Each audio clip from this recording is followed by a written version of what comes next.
Back, you're watching Signature Television, and this is Signature Morning. Today is the International Day of the Girl Child, and in commemoration of this, I was stunned at the level of commemoration that the House of Representatives actually put up in the stands that the speaker had to step down to allow a 16-year-old girl, Miss Nadi, to preside over, some parts of that particular session. And it was quite interesting. But I thought it was just beyond what they did with that commemoration. I thought that they should discuss something more or even act more, especially as it concerns the girl child. The girl child has become more like an endangered species in Nigeria with a lot of things she's facing with no one really listening. To discuss this further is the Honorable Commissioner for Women Affairs in Anambra States, Mrs. Ifi Ibinabo. Good to have you. Good morning, madam.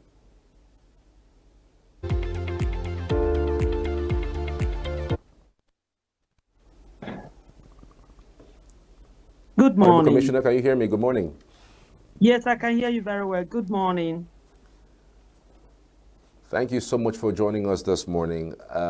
It's an interesting day. It's a good day to be alive, but then again, Yes. I'm not sure that it is a day that Nigeria can beat its chest and say that they're doing well with the girl child.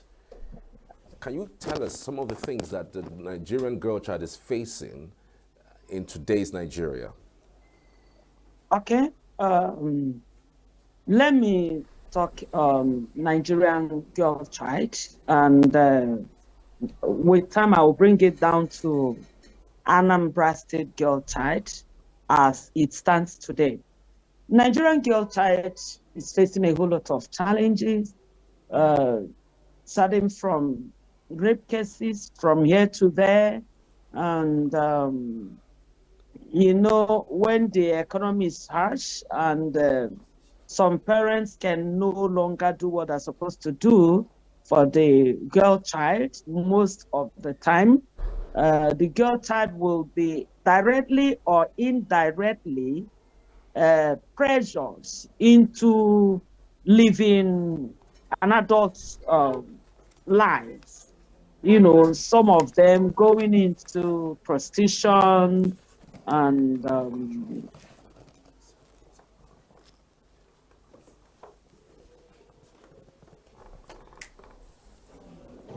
some of them getting into early marriage.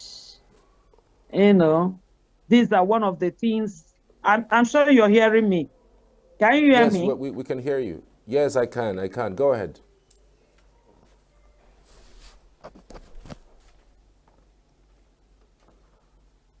Hello, madam. Okay. Okay, I think we have a bit of a problem connecting with her, but we would reconnect with Bad her. network, bad network. But I'm back. I'm back. Okay.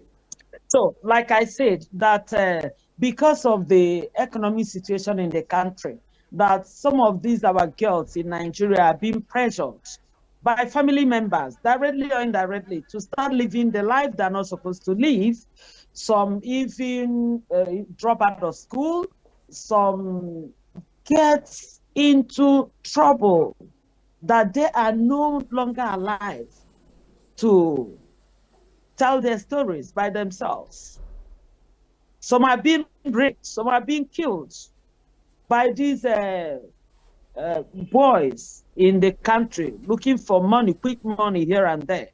So that's soft targets for these bad boys. And some are being pressured into early marriage. Some drop out of school. Some are being raped on daily basis by bad boys, by drug addicts. And when they get these children, most of the time, like these bad people in the society, even robbing, they do a whole lot of things. They're soft targets to all these bad people. And I have to bring it down to Anambra State. Before now, before this administration, before the coming into Anambra State, by this administration, Professor Charles Chukwuma Soludo, the girl child in Anambra State before now, they were passing a through.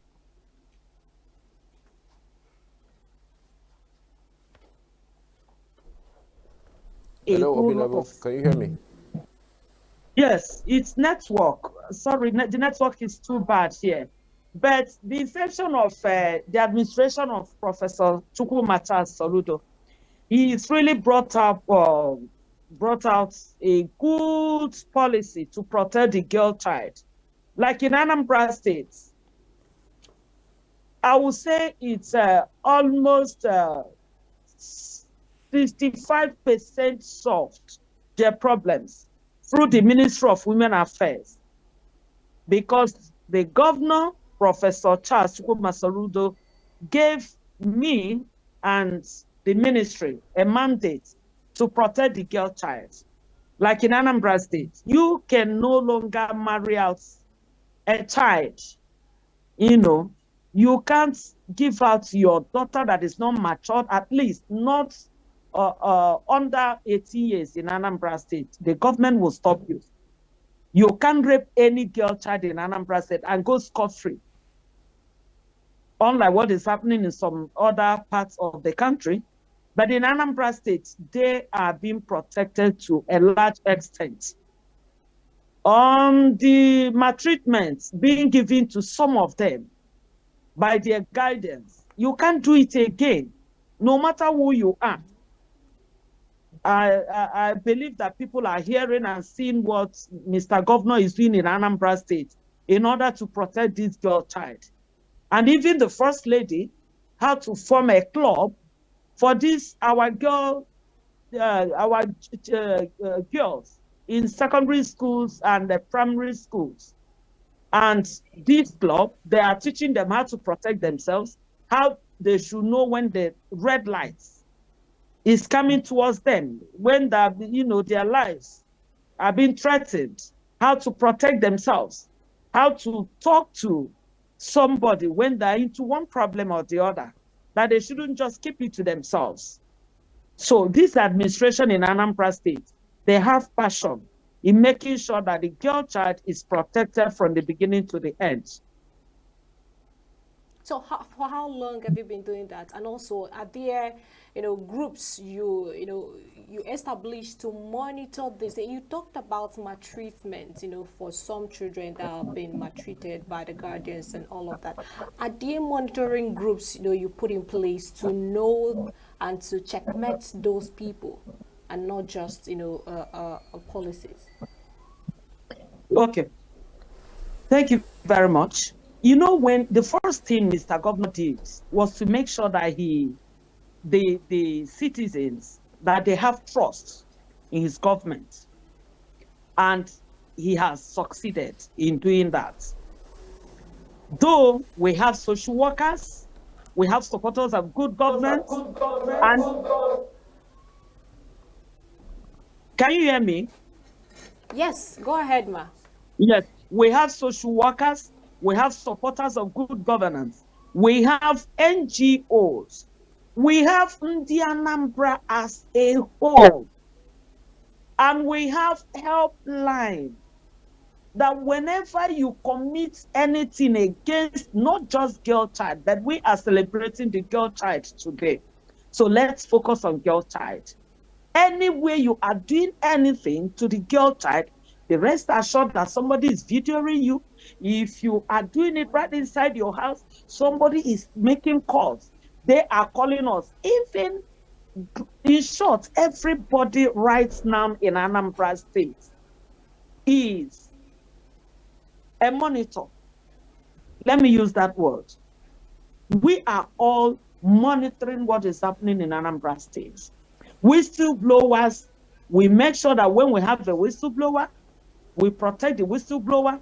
You won't even know where the whistleblower is coming from, and we will make use of that information. We don't discard any information.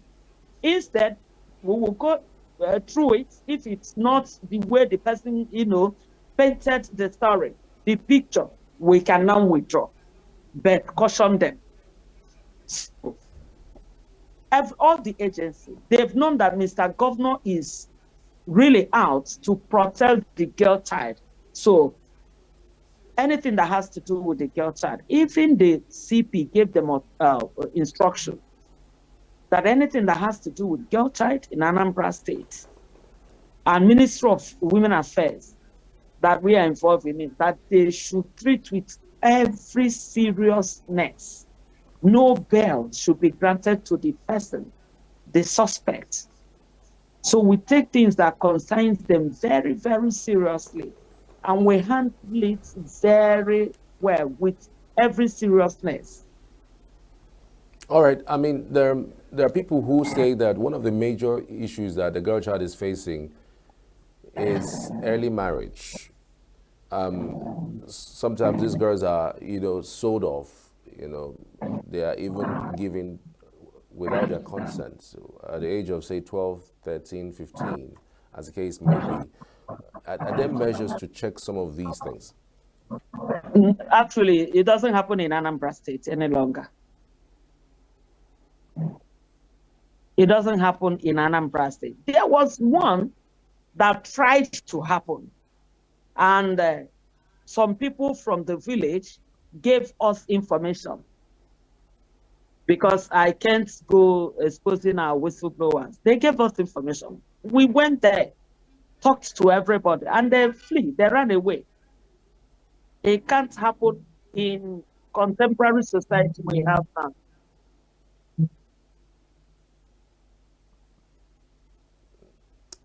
All right. We still have the Commissioner of Women Affairs in Anambra States on the line, speaking to the issues regarding the girl child and what the challenges are. Madam, thank you for joining us again. But go ahead. You were trying to make a point. Yes, I say that it doesn't happen in Anambra State. Like I said, there was a time it tried to happen, and we got some information. So many people, whistleblowers, called us, and we had to swing into action. We went to the village, we met the parents, we met the Igwe, the traditional ruler of the place, and we told them that this can't happen, that if it happens, that we're going to charge them to court. Because Mr. Governor went ahead and gave us designated courts for accelerated hearing. So it's no more issue of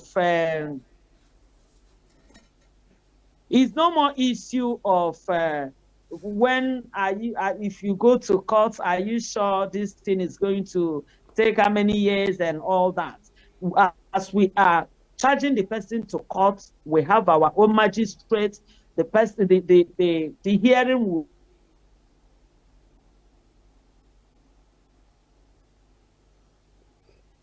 Hello, madam. be, done without. Yes, I'm here. Okay, we'll have some issues with the connection with Madam I'm back. It's network. Network has been bad for some time. So it comes and goes. Okay. But I'm back. Is there other, collaborations between the Ministry of Women Affairs and the traditional institutions? Because sometimes some of these things happen in rural areas where, there will be no opportunity for someone to blow the whistle.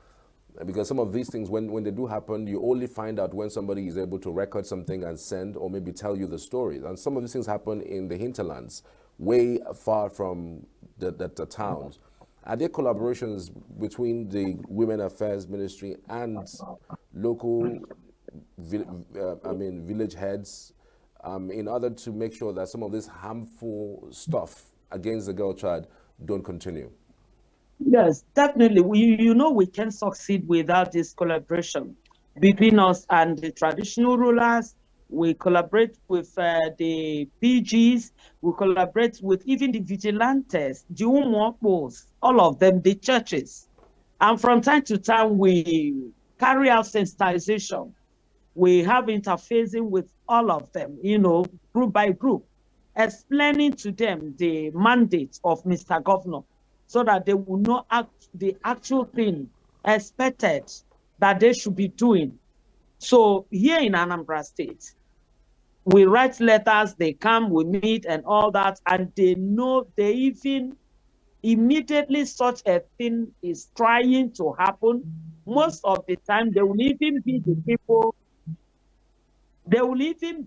people that will call us and alert us so that we can come and join them in fighting the war. So we have this system on ground, and that's the reason we are recording the success the way we are doing right now. Mr. Governor believes that you cannot work in isolation. Like the Commissioner for Local Government, he knows that I work with him. And anytime I bring up issues like this, he joins me and even organize meetings between us and the traditional ruler of PG involved. And they will help us definitely. And you know, with this free education that Mr. Governor gave out in Anambra State, it has really helped a lot. Because during school hours, we just go to streets, villages, we have groups placed that they monitor, make sure that no girl child is seen outside the school while school is going on.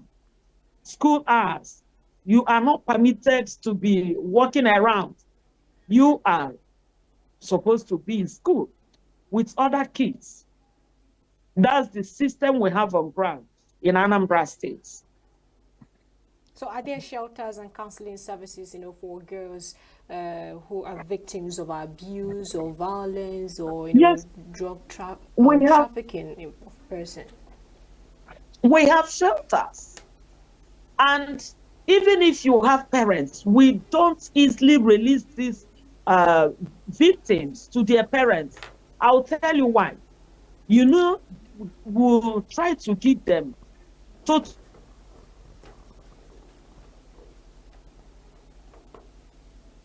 Honorable, are you there? Case. So we give them total package. So not just charging the suspect to court, we take in the victim. So we can give the victim psychotherapy. We can take her to hospital. We can talk to her, make sure that she comes out of the trauma. And we can keep the victim. So they won't, because at times if you allow her to go back with the parents, you will see these suspects taking advantage of the vulnerability of the family to probably give them peanuts, money, so that they will disappear. So we try to keep them, give them shelter, put them in our shelter so we can protect them. All the homes we have in Anambra State, we try to keep them. Like the other time we raided one hospital where they used teenagers for this, the so-called crypto pregnancy, illegal adoption. We kept the children for almost 1 year. And the suspect, as I'm talking with you, is in the prison, chilling off. So we don't play with such thing at all. Even the little girl that was abused by one lawyer, Adachukwu, I don't know if you heard about it. The Adachukwu of a woman is still in the prison. And it was just last week that we handed over the girl to Enugu State government because they gave her scholarship when they heard of what happened and the way the administration of Professor Chukwuma Charles Soludo is handling it. So they said, okay, that they will support us. And they gave her free education, scholarship. So this administration don't play at all with a girl child. You don't You cannot abuse any girl child in Anambra State and get scot-free. Are you also collaborating with other states in Southeast, to make sure that these reforms are being put in place? Yes, we are doing that.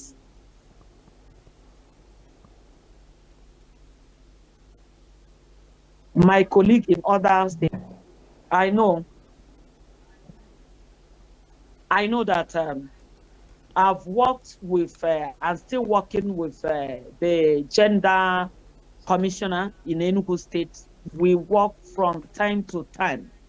She's a vibrant commissioner. I work with the one in Ebonyi State.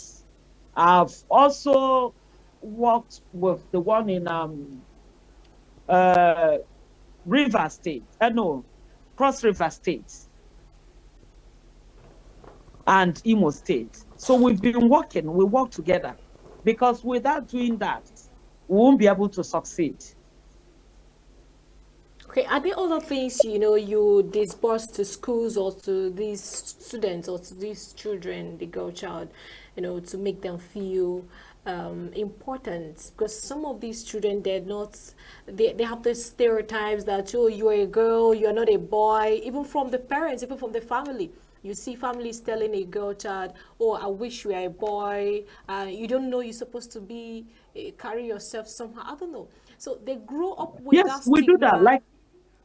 No, that in Anambra State, girls are being celebrated. Thank God for the type of first lady we have. She knows what we are doing based on Mr. Governor's instruction, the husband.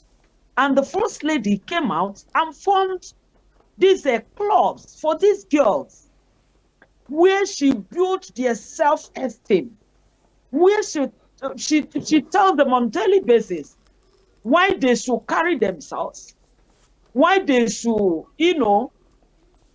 have this mindset that as a woman, you shouldn't just end your career in the kitchen, that you can still be a known person positively in the society, entrepreneur in the society as a girl child.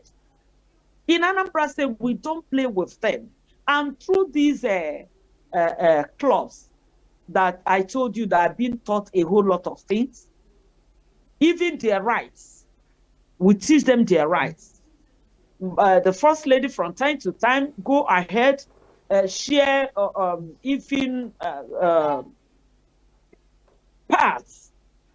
Like this period now, they've started sharing it to so many schools and NGOs, because they know the kind of administration we have in Anambra State.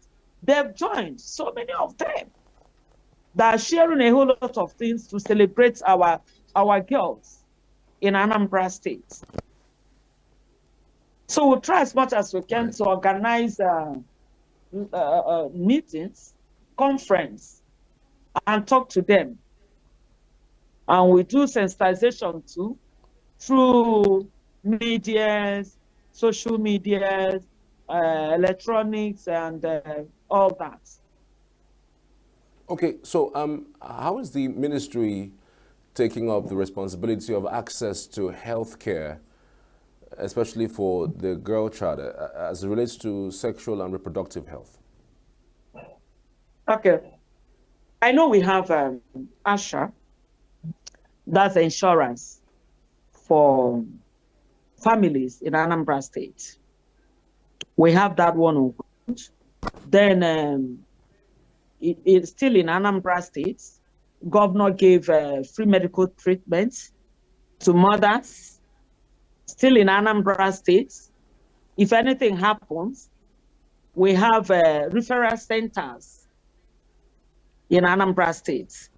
In these referral centers, we have not just doctors that are specially trained to take care of these girls when this kind of thing happens to anybody in Anambra State.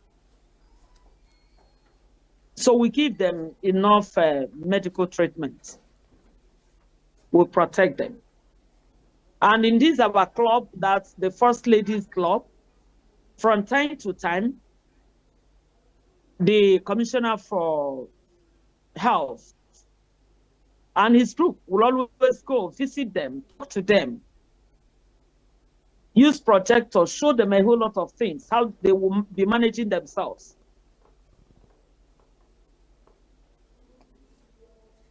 Because most of the time, you see this peer group, it causes a lot too. So it's we need to be talking to them. That's exactly what we are doing, because before now they will always say that if a child doesn't resemble the mother, the child will resemble the father. But most of these children, yes, can you hear me? Thank you so much. Thank you so much. I just want to squeeze this in. Just you can answer within 1 minute.